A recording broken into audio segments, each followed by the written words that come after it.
وقت اور دولت دو ایسی چیزیں ہیں جو انسان کے اختیار میں نہیں ہوتی۔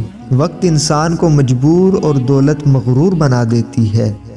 ہمیشہ مخلص لوگوں سے رشتہ جوڑو، کیونکہ وہ اچھے دنوں میں سرمایہ اور برے دنوں میں محافظ ہوتے ہیں۔ اچھا وقت اور اچھے لوگ ہر کسی کے مقدر میں نہیں ہوتے۔ جب بھی ان میں سے کوئی مل جائے تو اسے ضائع نہیں کرنا چاہیے۔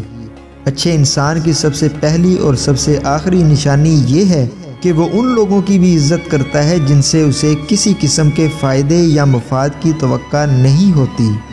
انسان یہ سمجھ کر جھوٹ بولتا ہے کہ کبھی پکڑا نہیں جائے گا، اور یہ سمجھ کر دھوکہ دیتا ہے کہ اگلا بے وقوف ہے، اس کی عیاری اور مکاری کو کبھی سمجھ نہیں پائے گا۔ مگر اللہ رب العزت کا قانون بڑا انصاف رکھتا ہے۔ انسان کو وہاں آ کر ٹھوکر لگتی ہے جہاں اسے کامیاب ہو جانے کا سب سے زیادہ یقین ہوتا ہے۔